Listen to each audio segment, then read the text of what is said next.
Hedy again from Nanny's Italian Kitchen. And now this is the third video in the process of the meatballs, the sauce, and now the lasagna.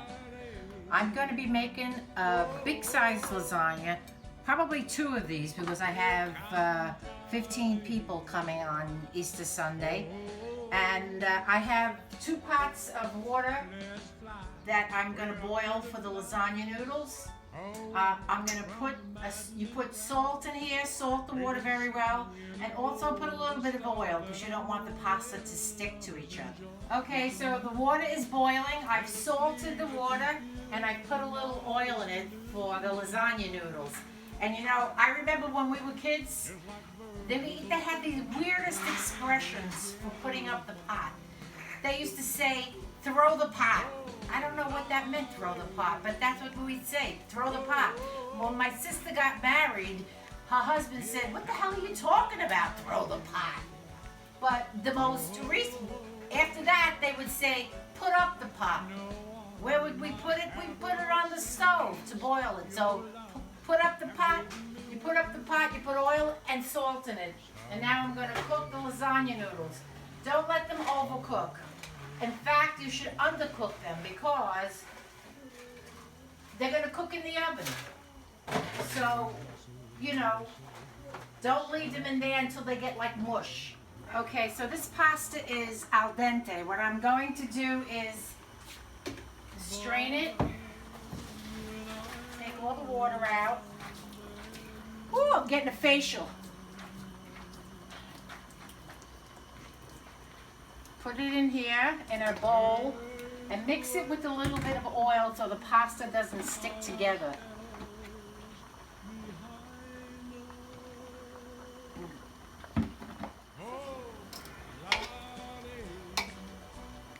Okay, that's one.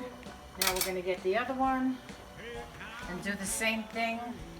You don't have to go through all this if you're making just one lasagna, but if you're making for a crowd like I am, you're going to have to do this. Put a little bit of oil and mix it up. You won't be able to separate the noodles when you have to lay them down if you don't put a little bit of oil, because after a few minutes they start to stick together. So mix it in. Okay, we're going to let this cool for a little bit before we start putting together the lasagna. Otherwise we're going to burn our hands and we don't want to do that, do we? Okay, now I'm going to assemble the lasagna. I usually put a little sauce on the bottom, not too much, because if you put too much the pasta will slip and slide all over. So I just put a little bit here and there. You don't have to put any if you don't want to, but I think that you should put just a smidge.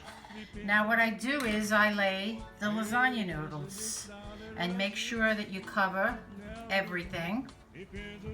And it's best if you have broken noodles, you should put them on the bottom so that you don't see. On the top, you want to have the best looking noodles that you can.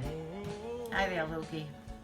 Hey. Hey, so you put the lasagna noodles, make sure they overlap.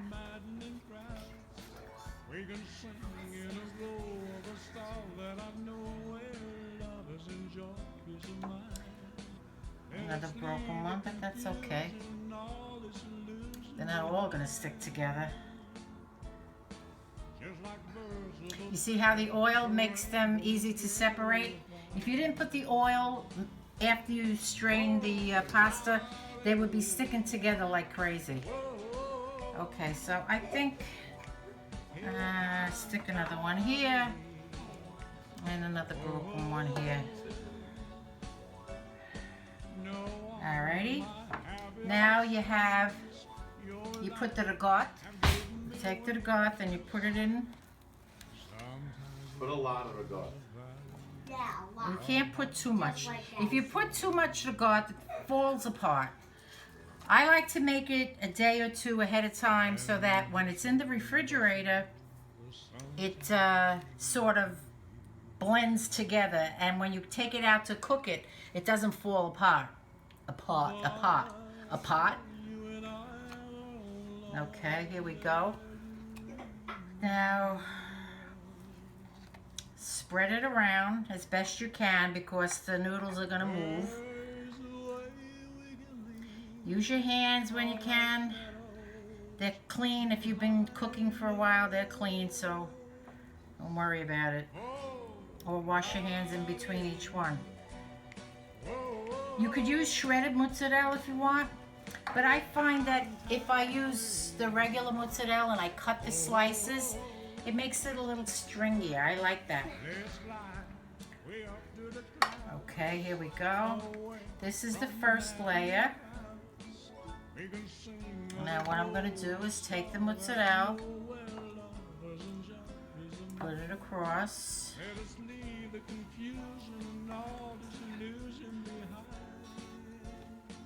Okay. Now at this point, I put the meatballs. I break up the meatballs. Some people put sausage in it too. You can put sausage if you like. I prefer just the meatballs. If you want to take them from the sauce, you could take them from the sauce, but I use the fried ones. The sauce goes on top of it. It's the same thing. So in between each layer, I usually use 3 or 4 meatballs. Depends on how much meat you like in it. If you want more meat, you put more meat. More meat. Okay. These meatballs smell good, and I can't eat them because it's Good Friday. Everybody's here is jonesing for a meatball, but we can't have it because today is Good Friday. This is when our Lord was crucified. Okay, here's the 4th one. They like more meat, more meat, more meat.